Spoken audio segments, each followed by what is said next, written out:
In the first two lessons, I talked about the poetic aspects of Persian literature.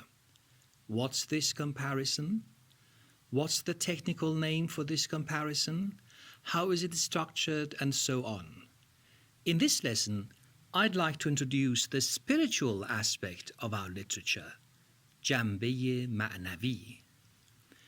Persian is extremely rich in this regard. So if you are interested in philosophy, mysticism, etc., you will see that Persian has a great deal to offer.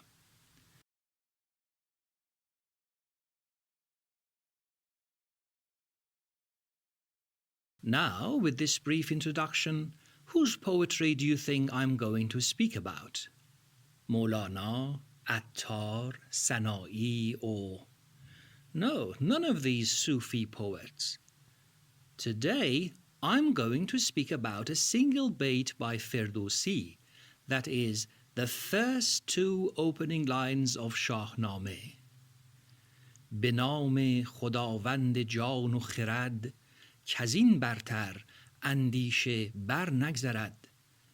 And I want to show you that Shahname, the greatest epic book of Persian literature, is not entirely about myths and magic, battles and heroes, bows and arrows, but sometimes, as you will see, it has brilliant mystical and spiritual moments that are unfortunately unknown to most readers. So let's read the opening bait very quickly, word by word. Biname means in the name of. Khudavand means God, the Lord. Khudavand also means somebody who possesses something, somebody who has something. To possess means to have. Jan means soul or life. Khirad means wisdom or intellect. Or means and. As I said in lesson 1, in most cases the right pronunciation is or, not va. So Jan و خرد, not Jan و خرد. Jan و خرد means soul and intellect. به نام خداوند جان و خرد. In the name of the Lord of soul and intellect. مصرع دوم, the second line. کزین, this is the poetic short form of که از این. که means which. Sometimes it means because. As means from. Sometimes it means than. In means this. Bartar means higher, more, beyond. Kazin bartar means which, beyond this, because above this. Andishe means thought, thinking. Bar nagzarad is a poetic use. It means doesn't go beyond, doesn't fly higher, doesn't surpass. Surpass in the archaic sense of the word, meaning go beyond something. Kazin bartar andishe bar nagzarad means because human thought does not go beyond this. Now let me read the entire bait and offer you a more poetic translation. به نام خداوند جان و خرد کزین برتر اندیشه بر نگذرد. In the name of the Lord of soul and nous, that beyond this praise no thoughts surpass. I've used the word nous because it sounds more mystical. Nous means intellect and is especially used in mystical philosophies. Saying Bismillah, meaning in the name of God, is a common practice among Muslim writers, but Ferdowsi, immediately after that, has made an important claim, and by putting this claim at the beginning of his long epic, has even emphasized it more. that describing God as the Lord of soul and nous is the ultimate divine praise that humans can ever think of, that you cannot go beyond this compact description of God, that it is the best praise, the praise of all praises. But is this really true? And if yes, what is it based on? Here I'm going to discuss some deep philosophical and mystical issues in simple English, so please sit back and listen carefully. We know that God has a large number of qualities and attributes. He is knowledgeable, He is powerful, He is merciful, He is praiseworthy, He is living, He is free from need, and very many other qualities. And to show that these are perfect and extreme aspects, we usually add an all plus hyphen to indicate it in the English language. God is all-knowing, God is all-powerful, God is all-merciful, and so on. It is commonly believed that there are 99 divine qualities, though some mystics believe that the number of these attributes is infinite, that is, there is no limit to God's qualities. Surely, number 99 is a symbolic number, which simply means innumerable and countless. According to some philosophers, of all these qualities, living, zinde or hay in Arabic, is the most essential, the most fundamental, the most basic attribute. Because if God is not alive in the first place, then there is no God, so He cannot be other things, He cannot have other qualities.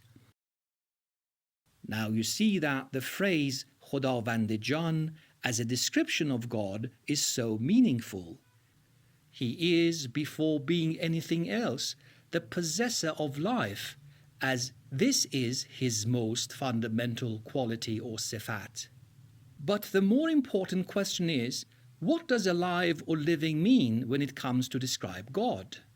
Well, theologians or mutakallimin, that is, scholars who defend a certain religion in a more or less philosophical way, argue that God is living means He's both conscious and powerful, darrak and fa'al, or to use Quran terminology, alimun qadir, all-knowing and all-powerful. But which of these two do you think is again more fundamental? Well, let's think for a while.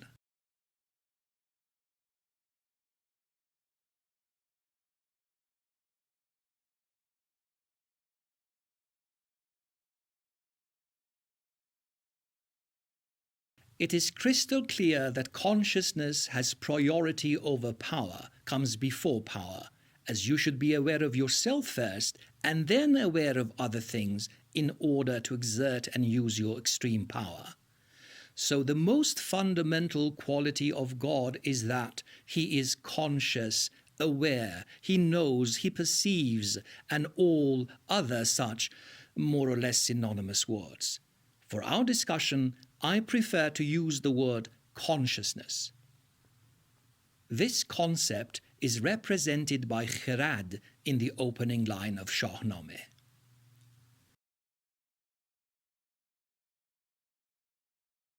So up to this point we know that God is living first and foremost means God is conscious. So based on this argument we can say that life and consciousness are two aspects of the same thing. In other words, life and consciousness always go hand in hand.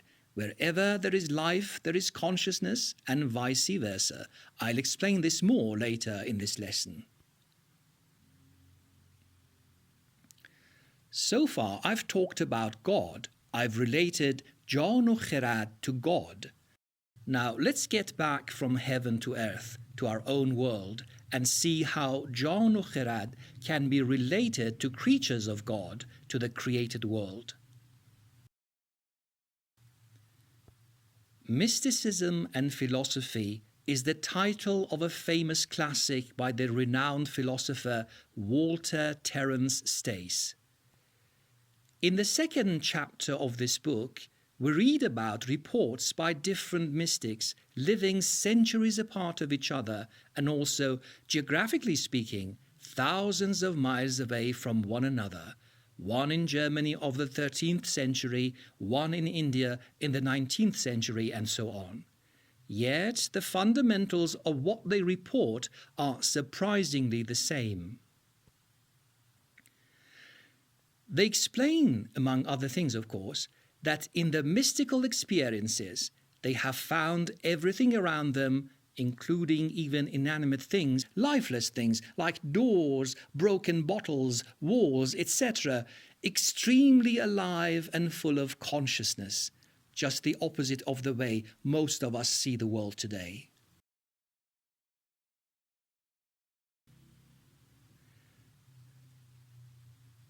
So up to here we have the following achievements. Life and consciousness are reflected in the two words جان و خرد. They are, as Muslim philosophers say, مساوق or coextensive, which means they rise from the same source, extend parallel to each other, and land in the same destination. Or to put it in simple English, there is life wherever there is consciousness, and there is consciousness wherever there is life. Although there are two different concepts, they don't exist alone. They are always together.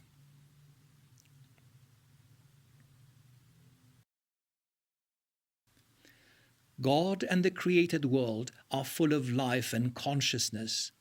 The fact that every single thing in the world is alive and aware and conscious is confirmed by the Quran as well.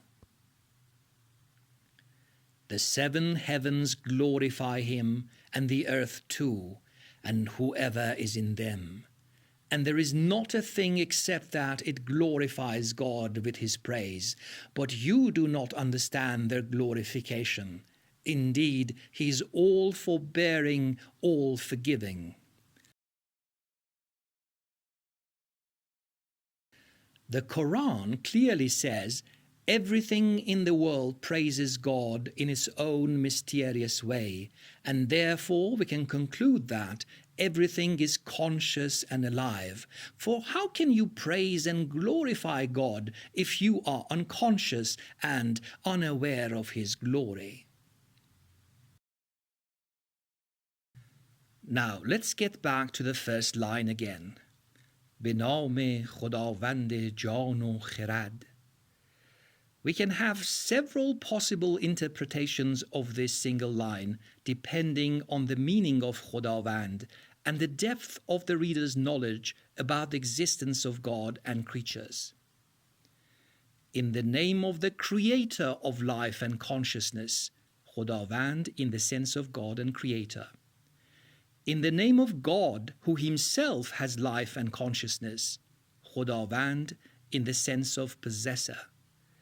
In the name of humans who have life and consciousness, Khudavand in the meaning of possessor. In the name of everything, because everything in the world has life and consciousness, Khudavand in the meaning of possessor. The above interpretations are all possible if you limit your reading to the first two lines. But as you read more and more lines, it gets clear that only the first two are possible and intended. That is, God as both the creator and possessor of life and consciousness. به نام خداوند جان و خرد کزین برتر اندیشه بر نگذرد. In the name of the Lord of soul and nous, that beyond this praise no thoughts surpass, meaning in the name of God who has life and consciousness, and in the name of God who is the creator of life and consciousness. And remember, the choice of life and consciousness is extremely ingenious and clever, because it is the innermost divine quality, the closest quality to God's essence or Zat. This is the closest you can come to know God, as consciousness sits on the borderline between God's unknowable essence and all his other attributes. In one of the future lessons, when Persian literature takes us to Quranic interpretations, I will discuss this topic of divine attributes and essence more elaborately. So far, scholars have been more involved in editing Shahname and probing into its myths, epic and literary aspects rather than the mystical suggestions of this book. Now I hope my short clip will make you slightly more curious about the reflection of mysticism in this great masterpiece.